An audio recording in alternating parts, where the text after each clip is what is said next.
الحمد لله نحمده ونستعينه ونستغفره ونؤمن به ونتوكل عليه ونعوذ بالله من شرور أنفسنا ومن سيئات أعمالنا من يهده الله فلا مضل له ومن يضلله فلا هادي له وأشهد أن لا إله إلا الله وحده لا شريك له وأشهد أن سيدنا ونبينا ومولانا محمدا عبده ورسوله صلى الله تعالى عليه وعلى آله وأصحابه وبارك وسلم تسليما كثيرا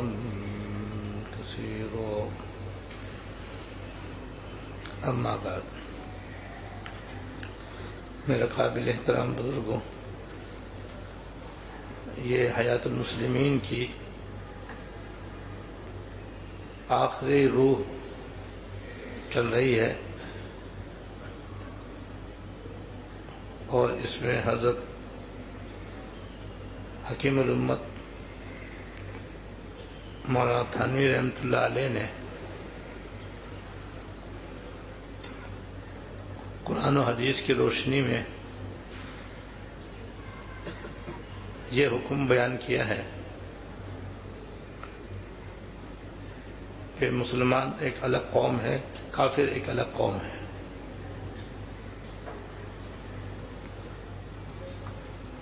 ظاہر کے اعتبار سے بھی الگ الگ ہیں، باطن کے اعتبار سے بھی الگ الگ ہیں، دنیاوی احکام میں بھی الگ الگ ہیں، آخرت کے احکام اور انجام میں بھی الگ الگ ہیں. لہذا ان کو الگ ہی رہنا چاہیے. خاص طور پر مسلمانوں کو چاہیے کہ وہ ہر صورت میں ان سے الگ تھلگ رہیں اور کسی اعتبار سے بھی ان کے ساتھ ایسی مشابہت اختیار نہ کریں جو ان کے ساتھ خاص ہو.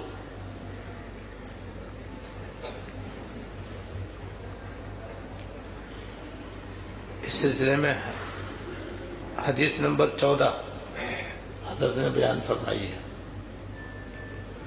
جس کا عنوان ہے استعمالی چیزوں میں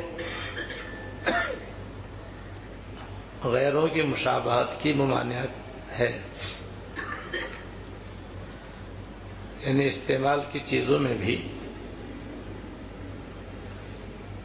غیر مسلموں کے ساتھ مشابہت اختیار کرنا ممنوع ہے. اس کے تحت حضرت نے یہ حدیث بیان فرمائی ہے. حضرت علی رضی اللہ تعالی عنہ سے روایت ہے کہ رسول اللہ صلی اللہ علیہ وسلم کے ہاتھ میں ایک عربی کمان تھی. آپ نے ایک شخص کو دیکھا جس کے ہاتھ میں فارس کی کمان تھی.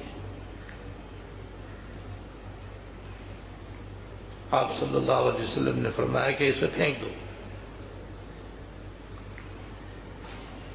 اور عربی کمان کی طرف اشارہ کر کے فرمایا کہ اس کو لے لو اور جو اس کے مشابہ ہے وہ لو.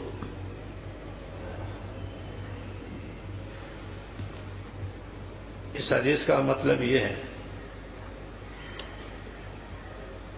کہ آپ کے دست مبارک میں تو عربی کمان تھی، یعنی اس کی بناوٹ عربی تھی، اور کسی دوسرے شخص کے ہاتھ میں ملک فارس کی بنی ہوئی کمان تھی. حضور کے زمانے میں فارس کے لوگ غیر مسلم تھے، کافر تھے، اور جب عربی کمان موجود ہے تو فارسی کمان استعمال کرنے کی ضرورت نہیں، اور جب ضرورت نہیں تو آپ نے فرمایا کہ یہ فارسی کمان چھوڑو، عربی کمان استعمال کرو.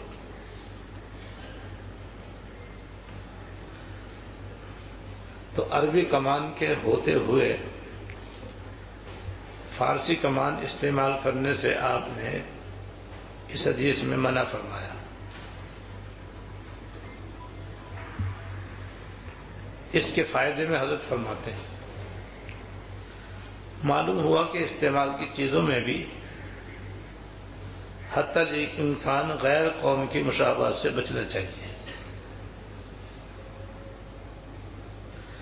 جیسے بعض علاقوں کے اندر کانسی اور پیتل کے برتن بعض کافروں کے ساتھ خاص ہیں، وہی یہ برتن استعمال کرتے ہیں، عام طور پر مسلمان نہیں کرتے. ایسی جگہ پر مسلمانوں کو ایسے برتن استعمال کرنے سے بچنا چاہیے.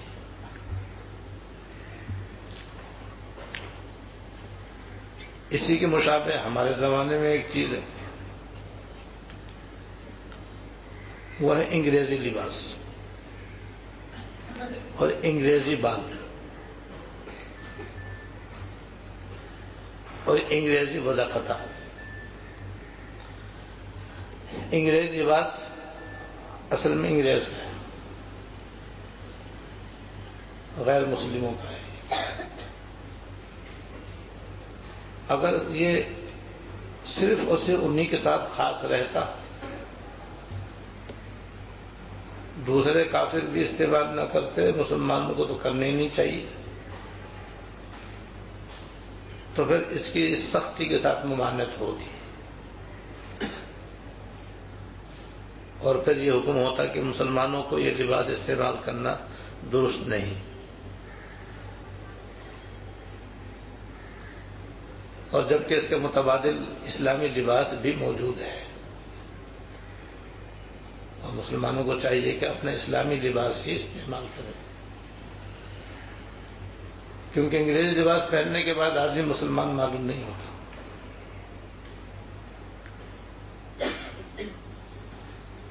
اسلامی لباس پہن کر آدمی مسلمان معلوم ہوتا ہے. لیکن اس میں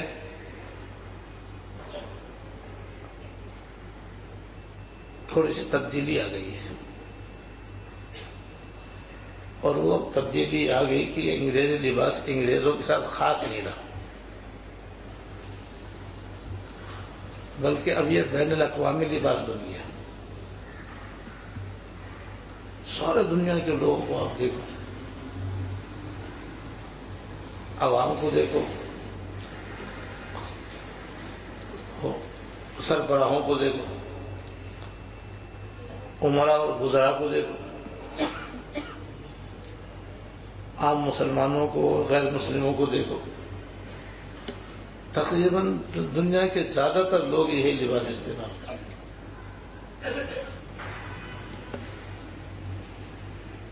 یہاں تک کہ اب عربوں کے اندر بھی اس کا رواج شروع ہو چکا ہے. میں نے اپنی آنکھوں سے دیکھا کہ اوپر سے چوغا پہنا ہوا ہے، اندر پینٹ پتلون ہے.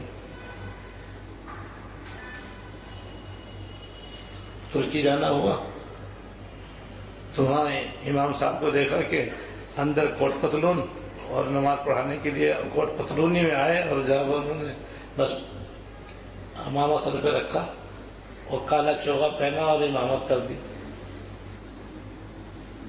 اوپر سے عربی چوغا، اندر سے پینٹ پتلون.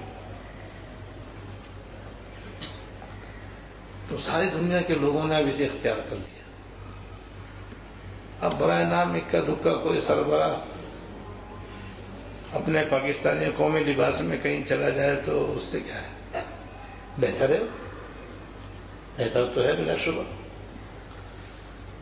لیکن پھر بھی جتنے مسلمان ملکوں کے سربراہ ہیں ان کو دیکھ لو، ان کے عمراء وزراء اور ارکان دولت کو دیکھ لو اور ان کے عوام کو دیکھ لو، اب ہر جگہ مسلمان اور غیر مسلمان سب نے اس کو استعمال کرنا شروع کر دیا. تو ابھی انگریزوں کے ساتھ خاص نہیں تھا. یہ نہیں کہہ سکتے کہ بس یہ عیسائیوں کا لباس ہے، اس کو تو ہندو بھی استعمال کرتے ہیں، اس کو سکھ بھی استعمال کرتے ہیں، مجوسی بھی استعمال کر رہے ہیں اور دوسرے مذہب کے لوگ بھی استعمال کر رہے ہیں اور بکثرت مسلمان بھی استعمال کر رہے ہیں. تو اب اس میں جو مشابہت ہے وہ کمزور پڑ گئی ہے، اور کمزور اس لیے پڑ گئی کہ اب یہ کافروں کے ساتھ خاص نہیں رہی، مسلمان غیر مسلمان سب ہی اس کو استعمال کر رہے ہیں. اس بنا پر اب اس کو بالکل ناجائز نہیں کہا جاتا، یہ کہا جائے کہ بھئی اس سے بچنا چاہیے، اور اگر اس میں تھوڑی سی اسلامی اصولوں کی رعایت رکھ لی جائے تو حد جواز میں بھی آ جاتا ہے. مثلا پینٹ ہے وہ بالکل ڈھیلی ڈھالی، جس میں پھولوں کی، رام کی، انڈوں کی کوئی بناوٹ معلوم نہ ہو، ٹخنے سے بھی اوپر ہو، اور اس اوپر بھی جو بوشٹ ہے وہی پوری آستین والی ہو، ڈھیلی ڈالی ہو، تو یہ حد جواز میں آ جاتی ہے. اگر کوئی ایسا پینٹ پتلون پہن لے تو کہیں گے گنجائش ہے، بہتر تو پھر بھی نہیں کہیں گے، یہ کہیں گنجائش ہے. اور اگر ٹخنے سے نیچے تو بہرحال ٹخنے سے نیچے کرنا تو بالکل ناجائز، کیونکہ یہ تو ہر حال میں ناجائز. یہ تو اسلامی لباس بھی پہنے تب بھی ناجائز. مسلمانوں کے لباس میں بھی مرد کو اپنی شلوار پاجامہ ٹخنے سے نیچے کرنا یا چوغا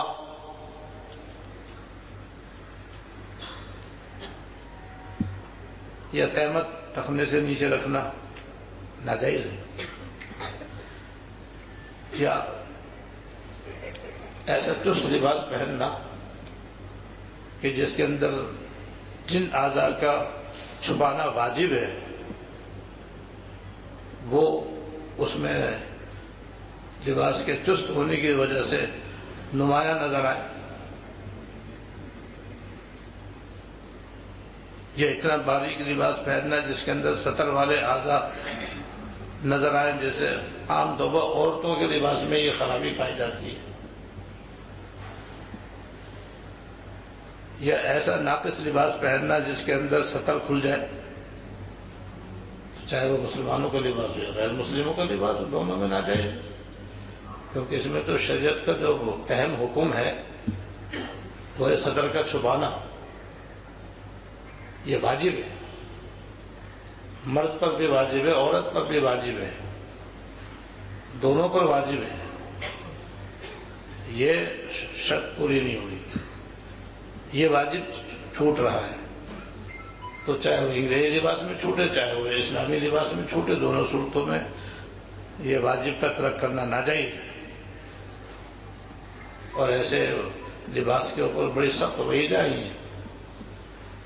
ایک حدیث میں ہے کہ قیامت کے قریب عورتوں میں ایک جماعت ظاہر ہوگی، قیامت کے قریب عورتوں میں ایک جماعت ظاہر ہوگی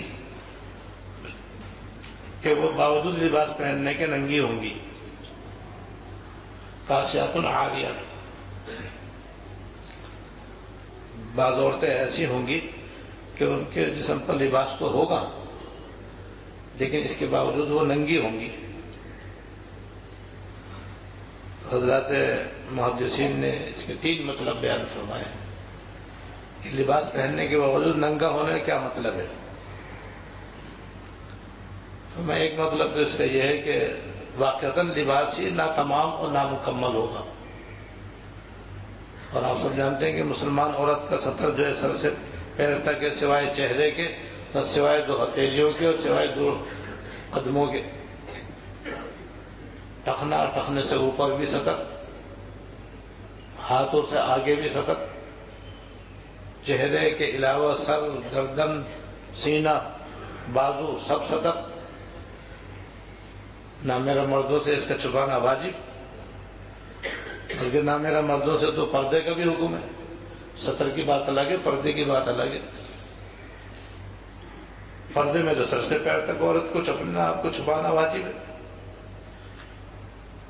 اور سطر میں یہ ہے کہ چہرہ اور دونوں ہاتھ، دونوں پیر کے علاوہ باقی جسم لباس سے چھپانا ضروری ہے، لیکن اس کا لباس یہ ایسا نہیں ہے۔ جب ایسا لباس نہیں ہے تو دیکھ لو کتنی خواتین مسلمانوں میں ایسی ہیں کہ ان کا سر بھی کھلا ہوا ہے، ان کا گلا بھی کھلا ہوا ہے، ان کے بازو بھی کھلے ہوئے ہیں، ان کی پنڈلیاں بھی کھلی ہوئی ہیں، کیونکہ لباس بہت تھوڑا سا ہے، ناقص لباس ہے ان کا۔ تو فرمایا اس حدیث کا مصداق یہ عورتیں ہیں کہ لباس تو پہنا ہوا ہے لیکن ناقص لباس پہنا ہوا ہے، جس کی وجہ سے وہ ننگی ہیں، لیکن جو حصہ جسم کا چھپانا واجب تھا وہ بھی انہوں نے نہیں چھپایا، لہذا لباس تو ہے لیکن وہ ناتمام ہے۔ اس ناتمام لباس کی وجہ سے آپ نے فرمایا کہ وہ لباس پہننے کے باوجود ننگی ہے، ایک مطلب یہ ہوگی۔ دوسرا مطلب یہ بیان فرمایا ہے کہ ان کے جسم پر لباس ہوگا اور پورا بھی ہوگا، مگر اتنا باریک ہوگا کہ اس کے اندر جن اعضاء کا چھپانا واجب ہے اور جو اعضاء سطر کے اندر داخل ہیں وہ سب نظر آ رہے ہوں گے۔ جیسے گرمیوں میں ہمارے یہاں کی عورتوں کا بعض دفعہ ایسا لباس ہوتا ہے کہ لون کی شلوار، لون کی قمیض، اندر شمیز بھی نہیں، بنیان بھی نہیں، تو یہ لون تو بالکل باریک ہوتی ہے، جب باریک ہوتی ہے تو اس کے اندر تو سارا جسم نظر آتا ہے، گلے سے لے کر کے پنڈلی تک ہر عضو اس کے اندر نظر آتا ہے۔ تو یہ اس حدیث کا مصداق ہے کہ ایسی عورتیں ہوں گی قیامت قریب کے باوجود لباس پہننے کے ننگی ہوں گی، اور اگر برائے نام انہوں نے اندر بغیر آستین کا بنیان پہن لیا اور شلوار کے نیچے کپڑا بھی نہ لگایا، وہ بھی ان کے گلا، ان کے بازو، ان کے بغلیں، باقی جسم بھی ان کا باریک کپڑے میں سے نظر آتا ہے، جب نظر آتا ہے تو وہ لباس نہ ہونے کے برابر ہے، لہذا وہ بھی اس کا مصداق ہے۔ اور تیسرا مطلب یہ بیان فرمایا ہے کہ لباس تو ہوگا اور موٹا بھی ہوگا، جسم پر ان کے لباس تو ہوگا اور موٹا بھی ہوگا لیکن چست ہوگا، اور چست ہونے کی وجہ سے جو اعضاء چھپائے جاتے ہیں اور جن اعضاء کا چھپانا واجب ہے وہ ان کی بناوٹ صاف اور نمایاں ہوگی۔ تو اس وجہ سے بھی باوجود کہ کپڑا پہنا ہوا ہے اور لباس پہنا ہوا ہے وہ ننگے ہونے کے حکم میں ایسی بعض مرد بھی جب وہ سوئمنگ کرتے ہیں یا سمندر کنارے نہانے کے لیے جاتے ہیں، یہ ندی نہر میں نہاتے ہیں، تالاب میں غسل کرتے ہیں، تو وہ بھی بعض مرتبہ ان دونوں گناہوں کے مرتکب ہوتے ہیں۔ ایک تو یہ کہ ان کی رانیں کھلی رہتی، مرد کا سطر ناف کے نیچے سے گھٹنے کے نیچے تک ہے، اس کا چھپانا واجب ہے، ناف سطر میں داخل نہیں، گھٹنا سطر میں داخل ہے۔ جب وہ نہاتے ہیں یا گرمیوں میں اپنے گھر کے اندر کپڑے اتار کر رہتے ہیں تو ان کے گھٹنے کھلے رہتے ہیں، رانیں کھلی رہتی ہیں، اس لیے کہ نیکر پہنتے ہیں. اور نیکر ہر قسم کا ہوتا ہے، گھٹنے کے نیچے تک کا بھی ہوتا ہے، اوپر کا بھی ہوتا ہے. گرمی کی وجہ سے یا بعض لوگ کام کاج کرنے کی وجہ سے کام ان کا ایسا ہے کہ اس کے اندر کپڑے اٹکتے ہیں، لہٰذا کپڑے اتار کر کے وہ کام کرتے ہیں، لیکن اس کے اندر سطر نہیں چھپاتے.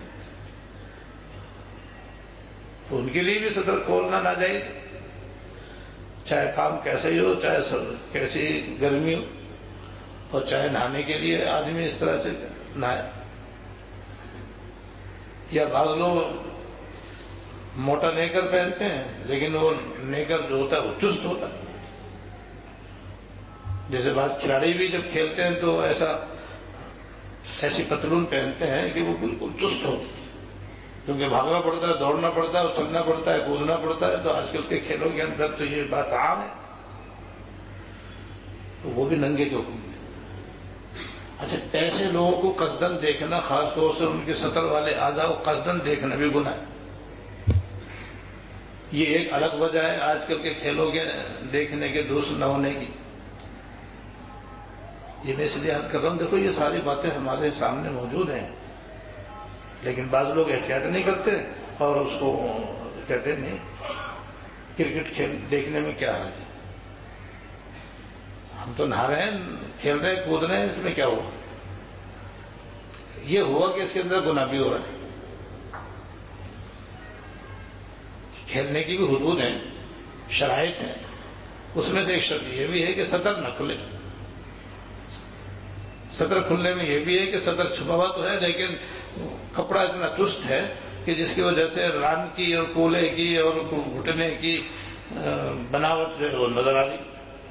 یہ موٹا ہے، یہ پتلا ہے، یہ ایسا ہے، یہ ویسا ہے. یہ بھی ننگے ہونے کے حکم میں. اس طرح سے نہانا، سوئمنگ کرنا، بھاگنا دوڑنا، کرکٹ وغیرہ کھیلنا، یہ سب گناہ ہے. کیوں؟ سطر چھپانا سب جگہ واجب ہے، اور واجب پر عمل نہیں ہوگا تو گناہ ہوگا. اس میں غیر مسلموں کے ساتھ مشابہت بھی ہے.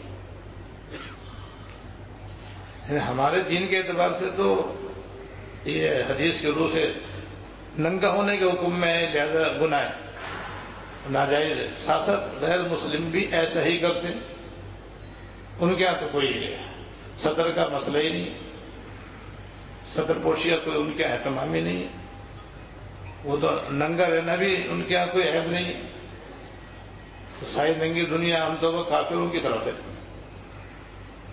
ان کی عورتوں کے لباس بھی ایسے ہیں کہ وہ ننگا ہونے کے حکم میں،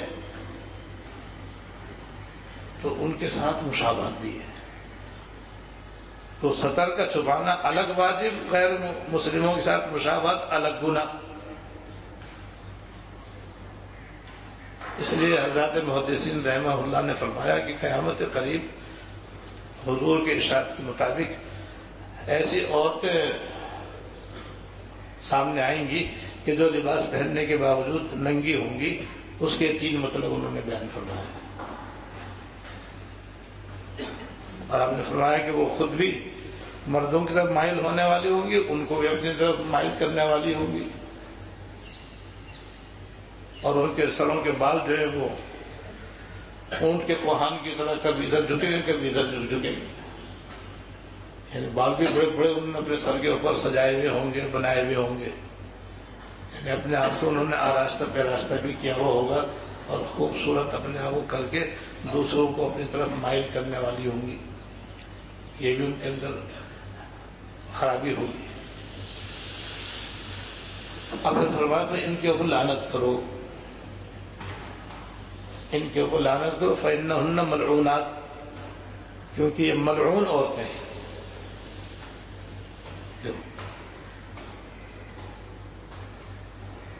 یہ ملعون عورتیں ہیں. جیسے ان کے حق میں سطر نہ چھپانے کی وجہ سے لعنت ہے، تو جو مرد ننگے ہوں گے، چاہے ان کا لباس باریک ہو اس وجہ سے، یا ناتمام ہو اس وجہ سے، یا چست ہو کی وجہ سے، تو اس کی وجہ سے اس پہ لعنت ہے، مرد بھی گنہگار ہو گئے۔ اس لیے مردوں کو بھی چاہیے کہ وہ اپنے لباس پوشاک میں اور سطر پوشی میں بھی اپنے آپ کو شریعت کے احکام کا پابند بنائیں، غیر مسلموں کی مشابہت سے اپنے آپ کو بچائیں۔ مسلمان عورتیں بھی اسلامی احکام کے مطابق اپنا پورا لباس ڈھیلا ڈھالا ایسا استعمال کرے جس کے اندر جسم جھلکنے بھی نہ پائے، اور جس جسم کے حصے کا چھپانا واجب ہے وہ کھلنے بھی نہ پائے، اور چست ہونے کی بنا پر بھی سطر والے اعضاء کی بناوٹ ظاہر نہ ہونے پائے، اور ساتھ ساتھ غیر مسلموں کی روزہ قطع کے ساتھ مشابہت بھی نہ آنے پائے۔ تو بہرحال میں یہ کر رہا تھا کہ انگریزی لباس جو ہے یہ چونکہ اب عام ہو گیا ہے، اس عام ہونے کی بنا پر اس کے اندر تھوڑی سی نرمی آتی ہے، کیونکہ جو لباس اور اس حدیث کے مطابق جس قسم کے برتن کافروں کے ساتھ خاص ہوں، دوسرے عام لوگ اور مسلمان اسے استعمال نہ کرتے ہوں تو اس سے بھی بچنا چاہیے۔ لہذا معلوم ہو کہ ہمارے زمانے میں جو عام اسلحہ ہے، چاہے وہ مسلمانوں کا ہو یا غیر مسلموں کا ہو، اس کا استعمال چاہیے، کیونکہ وہ کافروں کے ساتھ خاص نہیں، ان کے ساتھ مخصوص نہیں۔ جب مخصوص نہیں ہے تو اس کا بھی استعمال چاہیے۔ اسی طرح کافروں کی جتنی بھی مصنوعات ہیں، اگر وہ کسی خاص حرام اور ناجائز کام کے لیے مخصوص نہیں ہے، جیسے عام برتن، عام نئی نئی ایجادات جیسے ہوائی جہاز، جیسے موبائل، جیسے گاڑیاں، گھڑیاں، قلم، چشمے، یہ سب عام ہے، یہ کسی کافر قوم کے ساتھ خاص نہیں ہے، چاہے بنانے والے کافر ہیں، ان سب کا استعمال جائز ہے، بشرطے کوئی اور خلاف شرع بات اس کے اندر نہ ہو۔ اگر کوئی اور خلاف شرع بات آ جائے گی تو پھر اس کی وجہ سے ممانعت بھی آ جائے گی۔ بہرحال آپ اندازہ کرو کہ آپ کے دستے مبارک میں ایک عربی کمان تھی اور دوسرے صاحب کے ہاتھ میں فارسی کمان تھی، اور اس کے استعمال کی ضرورت نہ تھی، تو آپ نے اس سے ہی منع کر دیا۔ اس سے معلوم ہوا کہ بھائی مسلمان بالکل الگ قوم ہے، کافر ایک الگ قوم ہے، حتی الامکان دونوں کو ایک دوسرے سے الگ رہنا، بالخصوص مسلمانوں کو کافروں سے الگ رہنے کی ضرورت ہے۔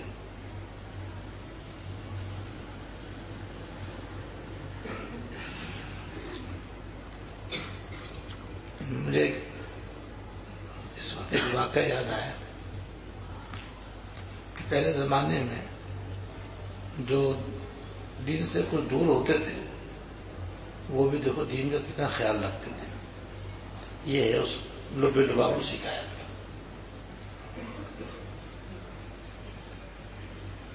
ہندوستان میں جب اورنگزیب عالمگیر رحمۃ اللہ علیہ بادشاہ بنے تو آپ ہندوستان کی تاریخ پڑھیں گے تو آپ کو معلوم ہوگا کہ جو بھی وہاں پر مسلمان بادشاہ بنا، اس نے بادشاہ بننے کے بعد علماء کی بھی بڑی قدر کی، ان کے بھی حوصلے بڑھائے، ان کو بھی آگے بڑھنے کی ترغیبیں دی، تاجروں کے لیے بھی حوصلے بڑھائے، کاشتکاروں کے بھی حوصلے بڑھائے، تاکہ ملک کی معیشت ترقی کرے اور ملک کے اندر غربت دور ہو اور خوشحالی آئے۔ تو ہر علم و فن کے لوگوں کی وہ حوصلہ افزائی کرتے تھے۔ چنانچہ اورنگزیب عالمگیر رحمۃ اللہ علیہ نے بھی ہر علم و فن کے لوگوں کو اپنے پاس بلایا اور ان کو بڑے بڑے انعامات دیے، ان کے حوصلہ افزائی کی کہ بھائی تم دن رات محنت کرو، دین پر عمل بھی کرو، دنیا کے حلال و جائز طریقے سے کماؤ تاکہ مسلمانوں کی غربت دور ہو، مسلمانوں میں خوشحالی آئے۔ جائز اور حلال طریقے سے دنیا کمانا کوئی منع نہیں ہے، مقصد اصلی دنیا نہ ہو آخرت ہو، تو دنیا کی ترقی بھی کوئی بری چیز نہیں، کوئی منع نہیں۔ تو جب حضرت نے یہ اعلان کیا اور لوگوں کو دعوت دی تو ہر علم و فن کے لوگ بادشاہ کے دربار میں پہنچے۔ کہا میں یہ کام کرتا ہوں، میں یہ کام کرتا ہوں، مجھے یہ کام آتا ہے، مجھے وہ کام آتا ہے۔ تو بادشاہ نے ان سب کو شاباش دی اور ان کے حوصلے بڑھائے اور ان سے کہا کہ تم دن رات محنت کرو، آگے بڑھو تاکہ ہمارا ملک ترقی کرے اور مسلمانوں کے اندر سے تنگ دستی اور فقر و فاقہ ختم ہو۔ تو ایک شخص آیا، اس نے کہا جی میں بہروپیہ ہوں، یہ میرا فن ہے۔ بہروپیہ کہتے ہیں اس آدمی کو جو کبھی بوڑھے کی شکل بنا لے، کبھی جوان کی شکل بنا لے، کبھی عورت کی شکل بنا لے، کبھی بچے کی شکل بنا لے، کبھی کوئی شکل کبھی کوئی شکل، جسے کہتے ہیں روپ بدلنا۔ روپ کہتے ہیں چہرے، روپ بدلنا کہتے ہیں، ایسے کہتے ہیں بہروپیہ، یہ بہروپیہ ہے میری۔ اب روپ بدلنا تو ایک طرح سے دھوکہ دینا ہے۔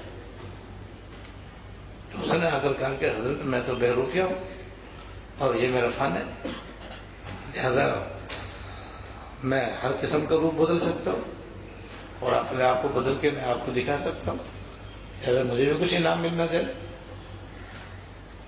عالمگیر رحمۃ اللہ علیہ عالم، یہ تو اس کی بنیاد تو دھوکے تھے، ظاہر کچھ باطن کچھ، اندر ملک بھارت سے ہو رہا، یہ تو گڑبڑ۔ اس کو انعام دینے کا مطلب تو ناجائز کام کی حوصلہ افزائی ہے، یہ تو گناہ کے اندر مدد ہے، یہ کیسے درست ہو سکتا ہے؟ اور جو خالی بادشاہ سے لہٰذا صاف صاف منع بھی نہیں کیا کہ اس کا حوصلہ نہ ٹوٹے۔ اب اس بیچارے نے روپ بدلنے میں اپنی محنت کی ہے، اپنی توانائی اس کے اندر خرچ کر دی، جو کہ غیر درست کام ہے۔ کسی اچھے کام میں یہ اپنی محنت خرچ کرتا تو اس کا انجام بھی اچھا ہوتا، انعام بھی ملتا، تو انعام تو دینا نہیں تھا اس کو، صاف صاف منع بھی نہیں کرنا تھا کہ اس کا حوصلہ نہ ٹوٹے۔ تو بڑی حکمت سے حضرت نے اس کو جواب دیا کہ بھائی تم اپنا روپ دکھاؤ، اگر میں تمہیں نہیں پہچانا تو کچھ ملے گا، پہچان کے تو تمہارا فن بیکار۔ میرے بہت اچھا۔ اب وہ مہینے دو مہینے کے بعد کوئی نہ کوئی روپ دھار کر کے بادشاہ کے پاس آئے اور سلام کرے، بادشاہ اچھا لگے وہی ہونا، پھر وہ خاموشی سے واپس۔ کئی مرتبہ ایسا ہو گیا، اور روپ بدلنے میں بھی محنت ہوتی ہے بھائی، یہ ایک فن ہے، اس میں مونچھوں کو کبھی کیسا کرنا پڑتا ہے، کبھی کیسا کرنا پڑتا ہے، داڑھی کو بھی کبھی آگے پیچھے کرنا پڑتا ہے، رنگ روپ بھی بدلنا پڑتا ہے، لباس پوشاک کو بھی تبدیل کرنا پڑتا ہے، تبھی تو جا کے لڑکا لڑکی معلوم ہوتی۔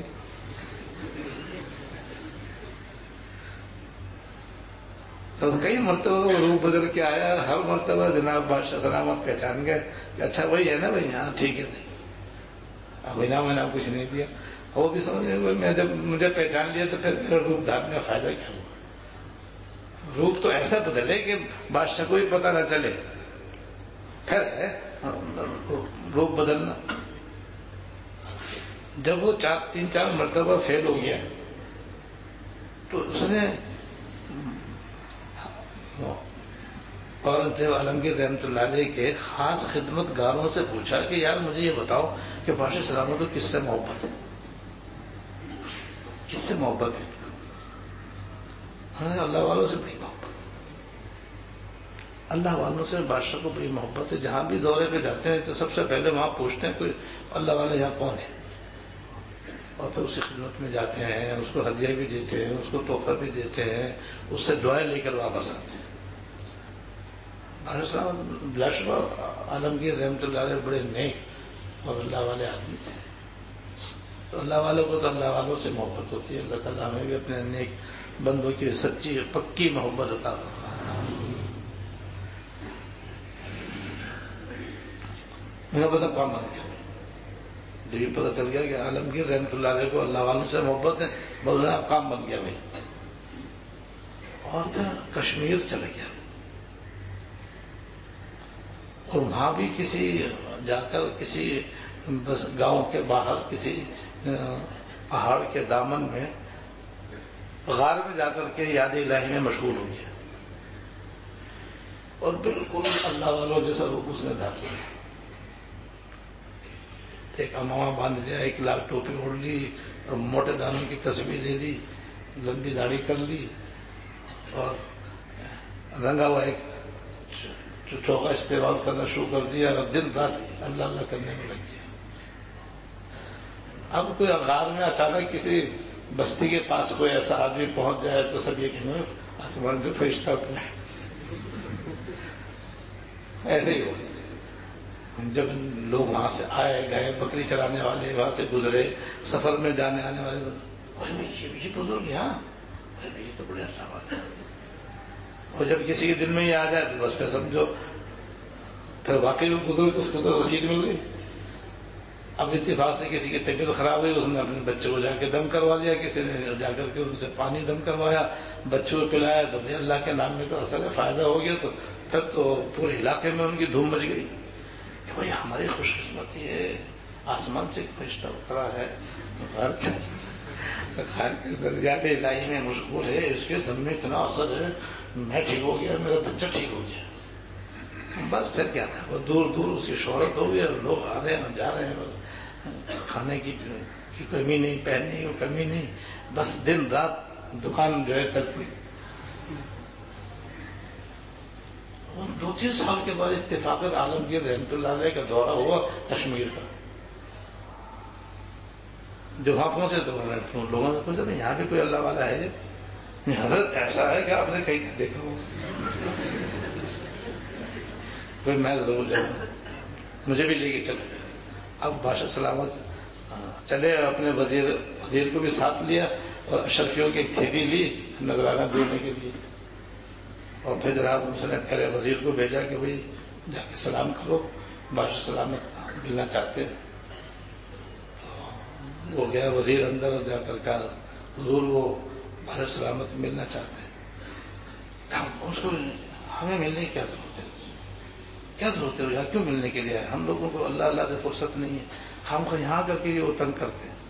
ان کو یہی کام رہ گیا کہ بس ملے ملے ملے ملے.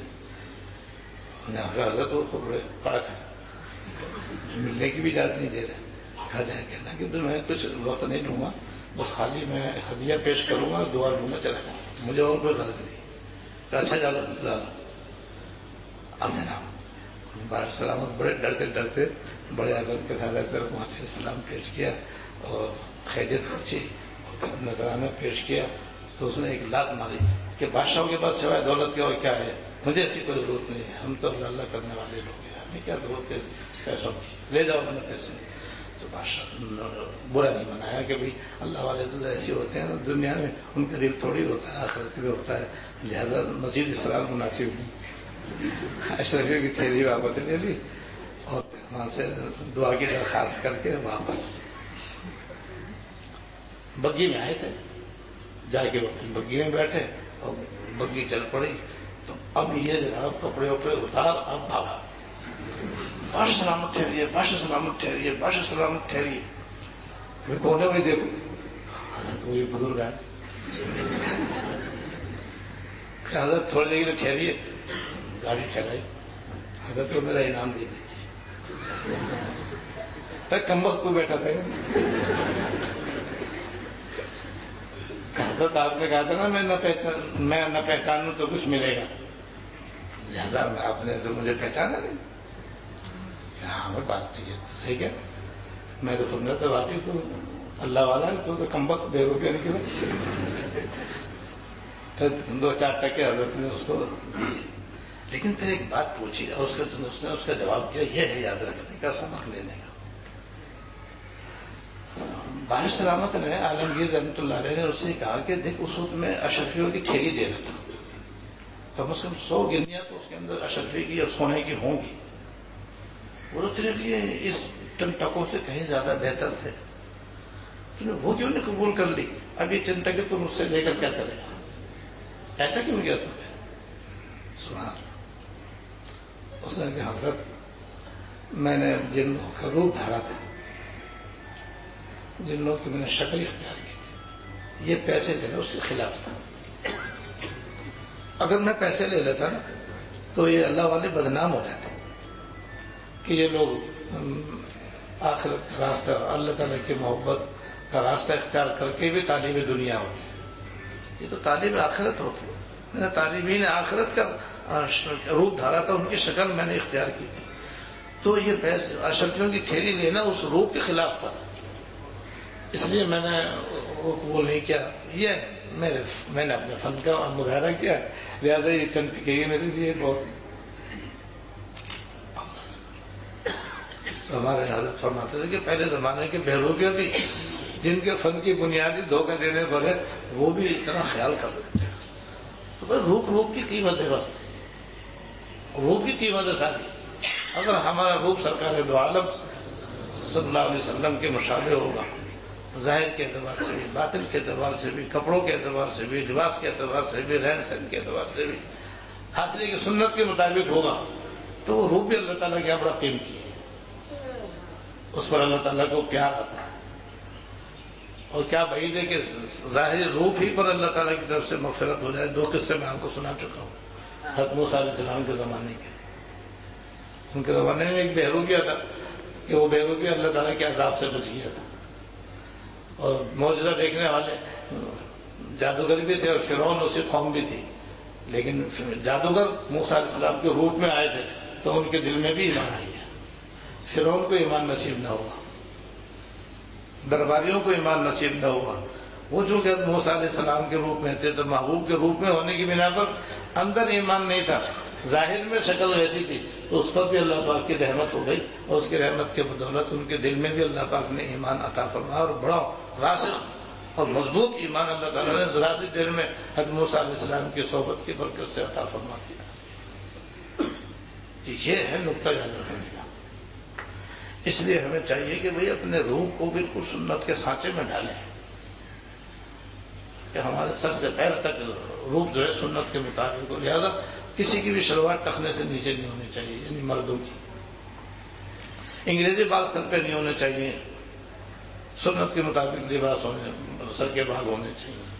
مونچھیں بھی اپنے علاقائی قوموں کے مطابق نہیں ہونی چاہیے, سنت کے مطابق مونچھیں ہونی چاہیے, سنت کے مطابق داڑھی ہونی چاہیے, سنت کے مطابق لباس ہونا چاہیے. تیرے محبوب کی یارب شباہت لے کر آیا, تیرے محبوب کی یارب شباہت لے کر آیا ہوں, حقیقت اس کو تو کر دے, میں صورت لے کر آیا. تو ہم صورت تو کم سے کم بنا. تو ہمارے دین میں صورت کا اہتمام کرنے کا بھی حکم ہے, باطن کا بھی اہتمام کرنے کا حکم ہے, ظاہر و باطن کو بھی شریعت کے مطابق رکھنے کا حکم ہے. اس لیے کہ یہ ظاہر اللہ تعالیٰ کے تابع داروں کا ظاہر ہے. جب اللہ تعالیٰ کے تابع داروں کا ظاہر ہوگا تو پھر باطن بھی اللہ تعالیٰ ویسے ہی کر دیں گے انشاءاللہ تعالیٰ. یہ ظاہر اور باطن جو ہے نا, یہ بڑا قیمتی ہے. دونوں کو ہمیں شریعت کے مطابق, سنت کے مطابق بنانے کی کوشش کرنی چاہیے. اللہ تعالیٰ توفیق عطا فرمائے. وآخر دعوانا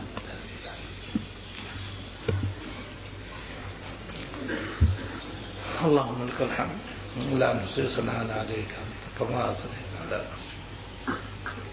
اللهم لك الحمد لا نحصي ثناء عليك أنت كما أثنيت على نفسك. اللهم صل على سيدنا مولانا محمد وعلى آل سيدنا مولانا محمد وبارك وسلم. ربنا ظلمنا أنفسنا وإن لم تغفر لنا وترحمنا لنكونن من الخاسرين. ربنا هب لنا من أزواجنا وذريتنا قرة أعين واجعلنا للمتقين إماما. اللهم اغفر لنا وارحمنا وعافنا واعف عنا. اللهم اغفر لنا وارحمنا وعافنا واعف عنا. اللهم وفقنا لما تحب وترضى من القول والعمل والفعل والنية والهدي إنك على كل شيء قدير. یا ارحم الراحمین, یا رب العالمین, یا حی یا قیوم, یا ذا الجلال والاکرام. ہم سب کے اگلے اور پچھلے, چھوٹے اور بڑے, خفیہ علانیہ سارے گناہ معاف فرما. یا اللہ ہم سب کے اگلے اور پچھلے, چھوٹے اور بڑے, خفیہ علانیہ سارے گناہ معاف فرما. یا اللہ ہم سب کو اپنی مرضیات پہ چلنے کی توفیق عطا فرما, اپنے ظاہر کو اور اپنے باطن کو شریعت کے مطابق ڈھالنے کی توفیق عطا فرما. یا اللہ ظاہراً بھی اور باطناً بھی اتباع سنت کی توفیق عطا فرما. سرکار دو عالم صلی اللہ علیہ وسلم کی سنتوں پر چلنے کی توفیق عطا فرما، لباس پوشاک میں بھی، وضع قطع میں بھی، رہن سہن میں بھی، کھانے پینے میں بھی، بولنے چالنے میں بھی، چیزوں کے استعمال کرنے میں بھی، یا اللہ ہمیں سنت پر چلنے کی توفیق عطا فرما، دنیا اور آخرت کی ہر خیر عطا فرما، ہر شر سے پناہ عطا فرما، ہم سب کے اگلے پچھلے چھوٹے بڑے خفیہ علانیہ سارے گناہ معاف فرما، ہم سب کو اپنے نیک و مخلص بندوں میں شامل فرما، یا اللہ ہم سب کو اپنے نیک و مخلص بندوں میں شامل فرما، ہماری ساری نیک حاجتیں پوری فرما، یا اللہ ہم سب کی تمام نیک حاجتیں پوری فرما، جتنے احباب نے، خواتین و حضرات نے خطوط میں زبانی دعاؤں کے واسطے کہا ہے، سب کی نیک مرادیں پوری فرما، یا اللہ سب کی نیک مرادیں پوری فرما، جو مسلمان خواتین و حضرات دنیا میں جہاں بھی یہ بیان سن رہے ہیں یا سنیں گے، یا اللہ ان کی نیک دعاؤں میں ہمیں شامل فرما، ہماری دعاؤں میں ان کو شامل فرما، یا اللہ ہمیں بھی دنیا اور آخرت میں عافیت عطا فرما، انہیں بھی دنیا اور آخرت میں عافیت عطا فرما، اور ضرور ہم سب کا خاتمہ کامل اور خالص ایمان پر فرما، یا اللہ اپنے رحمت سے، اپنے فضل سے دین کی سمجھ عطا فرما، آخرت کی فکر عطا فرما، یا اللہ سرکار دو عالم صلی اللہ علیہ وسلم نے آپ سے دنیا اور آخرت کی جتنی بھلائیاں مانگی سب عطا فرما، اور جن چیزوں سے پناہ مانگی ان سب سے پناہ عطا فرما، ربنا تقبل منا انك انت السميع العليم وتب علينا انك انت التواب الرحيم، صلی اللہ تعالی علی النبی الکریم محمد وآلہ واصحابہ اجمعین، آمین برحمتک۔